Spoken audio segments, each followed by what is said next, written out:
I recreated the first half of CM Punk's career in WWE 2K23, from his debut in ECW to the Straight Edge Society and its collapse. In 2006, after the ECW brand just launched, vignettes of CM Punk would start playing about how he's straight edge, doesn't drink, doesn't smoke, and doesn't do drugs. And CM Punk would make his debut on an episode of ECW against Just Incredible. And CM Punk took on Just Incredible, which he won. He locked on an Anaconda Vice and made Just Incredible tap out. And CM Punk got his debut dub. After his debut win, he would move into a feud with Mike Knox as they were feuding over Kelly. So not only did CM Punk win this feud against Mike Knox, he also took his girl. Yeah, Mike Knox lost his matches and his girl to CM Punk. CM Punk started to get really popular during this time period, and he was put into the Survivor Series 2006 Team DX versus Team Rated RKO match, which Team DX got the W, and CM Punk was actually really over during this time period. So, would this result in him winning the ECW title? No. In 2006, December to Dismember, oh god, CM Punk would be put inside of an Elimination Chamber match with 5 other guys: Bobby Lashley, Big Show, Hardcore Holly, Rob Van Dam, and Test. And rather than WWE giving the belt to CM Punk as he was the most over guy in the match, they had him be one of the first guys eliminated. Yep, typical WWE. Eliminate the most popular guy in the match. Bobby Lashley would end up winning the Elimination Chamber to a reaction of nothing. He got more pyro than he did reactions in the crowd. And Punk would go back down the card a bit. So how did CM Punk's 2007 start out? Not great. CM Punk would lose his first match on ECW television to Bob Holly on a random episode of ECW.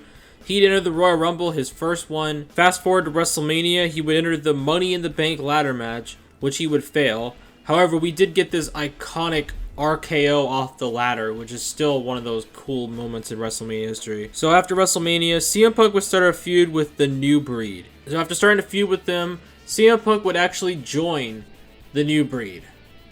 And then he left about 2 weeks later. In the draft, Bobby Lashley, the current ECW champion at the time, was drafted to Monday Night Raw, meaning that Bobby Lashley had to vacate the ECW title. This would lead to a mini tournament of sorts, where the 2 finalists of the tournament were CM Punk and Chris Benoit. And if you know what happened during that weekend of Vengeance 2007, you know exactly why this match never happened. On the night of, when Chris Benoit didn't show up, they had to fill in for someone. So, Johnny Nitro, aka John Morrison, would fill Chris Benoit's slot. At the conclusion of the match, John Morrison would hit a Pele kick on CM Punk, which would pin him for the 3, and John Morrison actually won the ECW Championship at Vengeance 2007. John Morrison and CM Punk would go on to feud for the ECW Championship for the next couple of months and actually get through SummerSlam, which John Morrison would retain. And this would lead to a final match between John Morrison and CM Punk for the ECW Championship. If CM Punk actually lost the match, he would never be able to get another shot at the ECW title. Fortunately for CM Punk, he hits a go to sleep onto John Morrison and pins him for the W. CM Punk, after scratching his clawing his way up the ladder in ECW, would finally capture the big one, the ECW Championship, and basically would become the face of the ECW brand. Throughout the rest of the year, CM Punk would hold on to the ECW Championship, defeating the likes of Elijah Burke, Big Daddy V, The Miz, and John Morrison. And CM Punk would end up holding the ECW Championship throughout the rest of 2007. 2008, CM Punk is still the champion. However, by the end of the month of January, CM Punk would lose the ECW Championship to Chavo Guerrero after Edge interfered, and thus CM Punk would never hold the ECW title again, because he would then move on to the Money in the Bank ladder match at WrestleMania 24, which he would actually win and become Mr. Money in the Bank.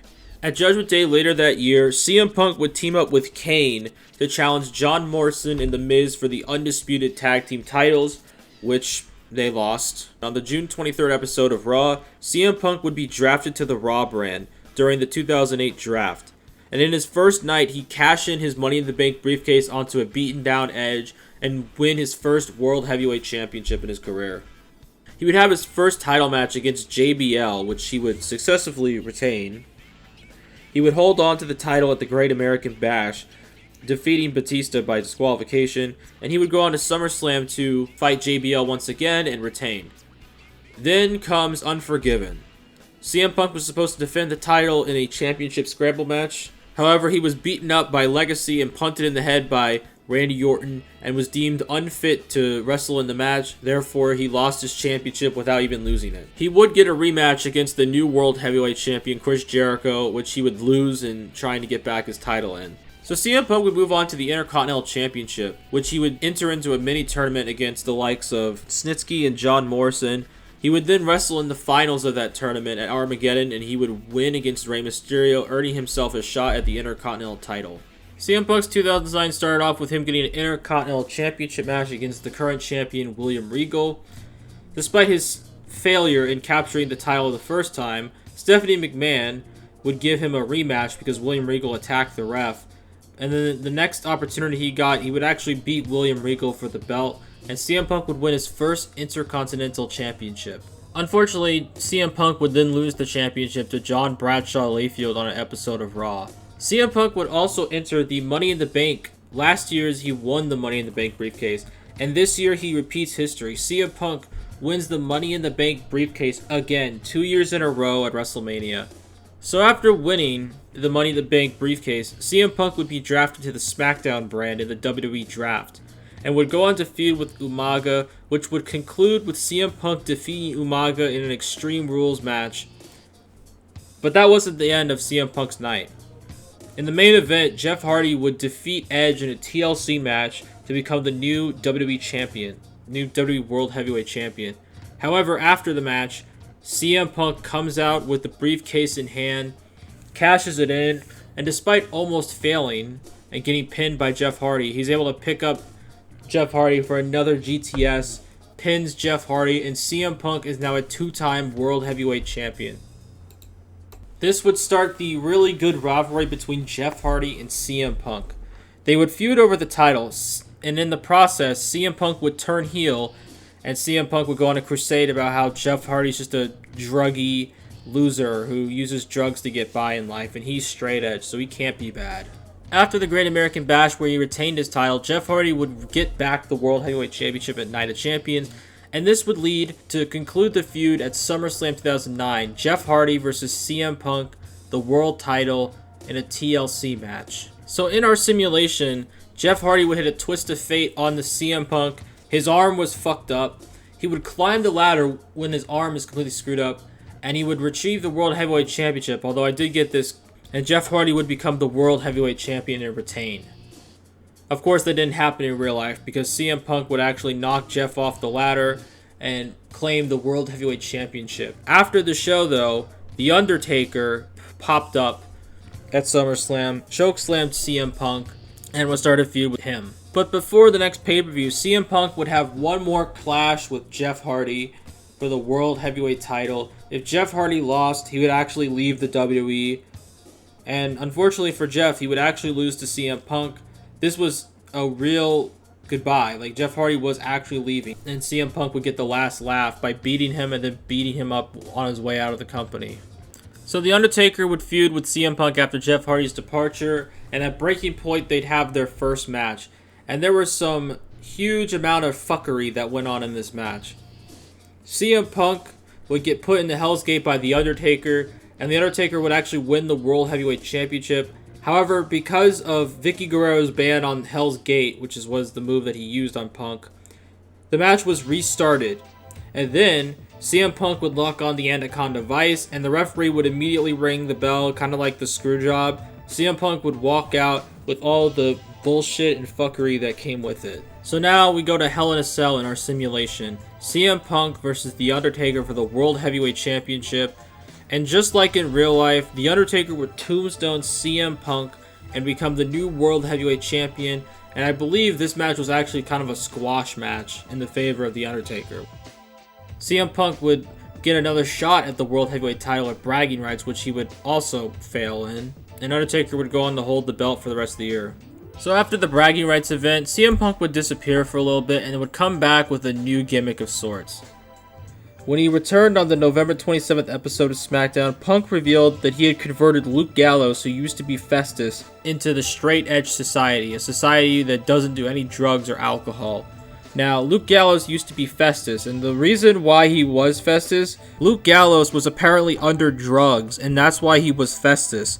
So CM Punk saved Luke Gallows from that, and he would join the Straight Edge Society. Yeah, that's really fucked up, honestly. Like, Jesus Christ. In the beginning of 2010, CM Punk would fully embrace being the Straight Edge savior and leading the Straight Edge Society. Punk would also begin to convert planted members of the audience into the Straight Edge Society, and he would shave their head as a sign of renewal. Now, of course, while most of these people were never seen again, there was one person that came back, Serena. Serena pledged herself to the Straight Edge Society and would actually become a manager of sorts to the stable. So after failing at the Royal Rumble and the Elimination Chamber, CM Punk would move into a feud with Rey Mysterio. CM Punk would basically be a bully to Rey Mysterio and his daughter Aaliyah, and this would lead to them fighting at WrestleMania 26. CM Punk would hit a Pepsi plunge off the top rope, but somehow Rey Mysterio kicked out. Rey Mysterio would go for a roll-up onto CM Punk. Punk kicked out of that and immediately grabbed him for a GTS go to sleep, and would pin Rey Mysterio, and Rey Mysterio would have to join the Straight Edge Society because he lost, and yeah, that didn't happen, actually. CM Punk would lose to Rey Mysterio after taking a 619, and their feud would go on, despite Rey Mysterio getting a definitive win. So, CM Punk would once again lose to Rey Mysterio at the next pay-per-view Extreme Rules, and they would have one final showdown, where if CM Punk lost, he would get his head shaved bald. And unfortunately for CM Punk, he'd actually take the loss here, and he would get his head shaved completely bald. After the match, CM Punk would start wearing a black mask because he considered himself always pure, unlike his followers, and was embarrassed by his baldness. Punk and the Straight Edge Society would start a feud with the fucking Big Show. Big Show would end up unmasking CM Punk, and CM Punk looked like he just got he looked traumatized by the fact that he got his mask ripped off. And this would lead to a handicap match, a 1-on-3 handicap match, where the Big Show took on CM Punk, Luke Gallows, and Joey Mercury, who has just joined the Straight Edge Society. The Straight Edge Society would actually pick up a W here, as they beat the shit out of the Big Show, even though he was completely overpowered. He just could not overcome the numbers, and he would fall to the Straight Edge Society. Actually, that did happen. Big Show beat all 3 members of the Straight Edge Society. It's because that CM Punk actually abandoned his teammates. I guess he got sick and tired of Joey Mercury and Luke Gallows taking jobs, that he decided, fuck it, I'm done with these guys. That's it, it's over. And the Straight Edge Society would fall apart. So CM Punk would go back to the Monday Night Raw brand. CM Punk would actually take some time off due to having an actual hip injury and would become a commentator. After a couple weeks of being a commentator in December of 2010, CM Punk would beat the shit out of John Cena and would reveal that he is the new leader of the Nexus, because the Nexus was fractured at this point after jobbing out to John Cena. So CM Punk took over the helm of the Nexus and would lead the new Nexus. And this is where we're going to leave our story. So in the next part of this series of CM Punk, we will be focusing on the latter half of his career, 2011 to 2014. And 2011 would turn to be a year that would change CM Punk's career forever and would send him off into the stratosphere before his untimely end. Thank you for watching, and I'll see you in part 2.